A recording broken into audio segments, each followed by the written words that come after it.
بسم اللہ الرحمن الرحیم۔ جس گھر میں عورت کھڑے ہو کر کنگھی کرے وہاں اللہ تعالیٰ کا کون سا عذاب آتا ہے؟ نبی کریم صلی اللہ علیہ وسلم نے فرمایا، جس گھر میں بھی عورت کھڑے ہو کر کنگھی کرتی ہے اس عورت کو ہمیشہ۔ ناظرین، احادیث مبارکہ میں بالوں میں کنگھی کرنے سے متعلق جو بات ملتی ہے وہ یہ ہے کہ رسول اللہ صلی اللہ علیہ وسلم کنگھی فرمانے میں دائیں جانب سے شروع کرنے کو پسند فرماتے تھے۔ بعض روایت میں آتا ہے کہ رسول اللہ صلی اللہ علیہ وسلم جب رات کو لیٹتے تو آپ صلی اللہ علیہ وسلم کے لیے وضو کا پانی، مسواک اور کنگھی رکھ دی جاتی۔ جب اللہ تعالیٰ آپ صلی اللہ علیہ وسلم کو رات کو اٹھاتے تو آپ مسواک کرتے اور وضو کرتے اور کنگھی کرتے۔ لہٰذا مسنون یہ ہے کہ جب بالوں میں کنگھی کرنے کا ارادہ ہو تو اول سر کے دائیں حصے میں کنگھی کی جائے، پھر بائیں، اور رات کے وقت بھی کنگھی کرنے میں حرج محسوس نہ کیا جائے۔ جس چیز کا کرنا یا نہ کرنا رسول اللہ صلی اللہ علیہ وسلم سے ثابت نہ ہو اس کے بارے میں سنت کی طرف نسبت کر کے بات منسوب کرنا جائز نہیں ہے۔ ناظرین، بالوں میں کنگھی کرنا تقریباً ہر گھر کا روزانہ کا معمول ہے۔ ہر مرد اور ہر عورتیں سبھی اپنے بالوں میں کنگھی کرتے ہیں اور اس عمل کو ایک عام عمل سمجھا جاتا ہے، لیکن یاد رہے کہ بالوں میں کنگھی کرنا ایک ایسا عمل ہے کہ جس کے دوران آپ کو بہت سی باتوں کا دھیان رکھنے کی ضرورت ہے۔ اگر آپ ان باتوں کا دھیان نہیں رکھتے، آپ کا یہی عمل آپ کے گھر میں پریشانیوں اور غربت کا سبب بن سکتا ہے، اور یہ عمل آپ کے گھر کی برکت اور دولت کا صفایا کر سکتا ہے۔ آج کی ویڈیو میں ہم بات کریں گے بالوں میں کنگھی کرنے کے بارے میں، اور آپ کو یہ بھی بتائیں گے کہ جس گھر میں عورت کھڑے ہو کر کنگھی کرتی ہے تو کیا ہوتا ہے، اور بالوں میں کنگھی کرتے وقت آپ نے کن کن باتوں کا دھیان رکھنا ہے، اس حوالے سے بھی آپ کو مکمل تفصیل بتائیں گے۔ اگر ہم اپنے معاشرے میں ارد گرد نگاہ دوڑائیں تو ہر دوسرا تیسرا گھر ہمیں معاشی تنگی کا شکار نظر آتا ہے۔ ہر دوسرا شخص بے روزگاری کا رونا روتا ہے۔ یہی معاشی تنگی بعض اوقات گھریلو ناچاکیوں کا سبب بنتی ہے، رشتوں میں دوری اور دلوں میں کشیدگی کا باعث بنتی ہے۔ یہی گھریلو ناچاکیاں آگے جا کر کئی گھروں میں طلاق کا سبب بنتی ہے، یا کہیں کوئی مجبور باپ اپنی ہی اولاد کو اپنے ہاتھوں مار دیتا ہے۔ ایسا کیوں ہوتا ہے؟ اس کے پیچھے کیا وجہ ہے، یہ جاننے کی کوشش نہیں کی جاتی۔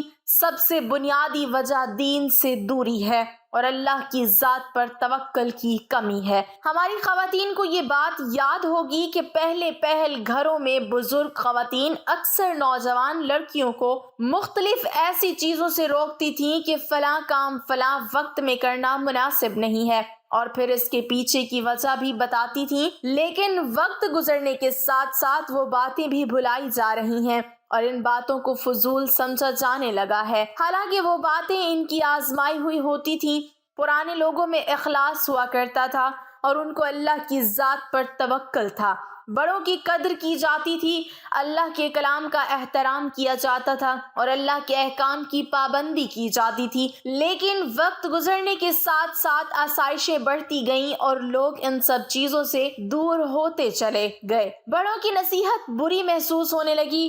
یہی وجہ ہے کہ آج کل ہر کوئی پریشان ہے، رزق میں برکت نہیں ہے، ہر کوئی معاشی تنگی کا رونا رو رہا ہے۔ ناظرین، ہم بات کر رہے تھے بالوں میں کنگھی کے بارے میں، تو یاد رہے کہ بالوں میں کنگھی کرنا بناؤ سنگھار کا حصہ ہے، اور حدیث کے الفاظ کا مطلب ہے کہ ہر وقت انسان بناؤ سنگھار میں لگا رہے۔ صحیح بات یہ ہے کہ ان دنوں جس نے بال رکھے ہوئے ہیں وہ بالوں کو تکریم کریں، اور روزانہ بالوں کو کنگھی منع کرنے والی حدیث میں کوئی تعارف نہیں ہے، اس لیے ہر شخص کو اپنے بال سنوارنے کا موقع دیا گیا ہے، البتہ ہر وقت اسی میں لگے رہنے سے روکا گیا ہے۔ چنانچہ ہمیں چاہیے کہ ہر وقت بالوں کو سنوارنے میں نہ لگے رہیں۔ احادیث کا اعلیٰ ترین مفہوم ہے۔ حضرت جابر بن عبداللہ رضی اللہ تعالی عنہ فرماتے ہیں کہ ہمارے پاس نبی پاک صلی اللہ علیہ وسلم تشریف لائے، ایک شخص کو بکھرے ہوئے گندے بالوں کے ساتھ دیکھا تو فرمایا، اسے اپنے بالوں کو سنوارنے کی کوئی چیز نہیں ملتی۔ اس حدیث کو ابو داؤد اور نسائی نے روایت کیا ہے، جبکہ زرفی نے اسے صحیح قرار دیا ہے۔ ان روایت کی روشنی میں ایک دن چھوڑ کر بالوں کو سنوارنا مستحب ہے، بالوں کو سیدھا کرنا اور تیل لگانا بھی شامل ہے۔ کیا رات کے وقت کنگھی کرنا جائز ہے یا نہیں؟ تو معاملہ یہ ہے کہ ایک دن چھوڑ کر ایک دن آپ نے تیل لگانا ہے۔ لوگوں میں پھیلی ہوئی بہت ساری غلط فہمیاں ہیں۔ ایک یہ کہ رات کو جھاڑو لگانے کو غلط سمجھنا، ٹوٹی ہوئی کنگھی سے کنگھا نہ کرنا، غسل خانے میں پیشاب کرنے کو غلط سمجھنا، دانت سے روٹی کاٹ کر کھانے سے غریبی نہیں آتی، یہ چیزیں ہوتی ہیں جن پر غور کرنا بہت ضروری ہے۔ کہتے ہیں خواب میں کنگھی کرنے والا انسان اپنی مراد پاتا ہے۔ اگر کوئی کنگھی کر رہا ہے اس کا مطلب یہ ہوگا کہ ایسا شخص اس کی مدد کرے گا اور اس کا قرض اتارے گا۔ حضرت ابراہیم علیہ السلام نے خواب میں کنگھی کرنے کی تعبیر بیان کی تھی۔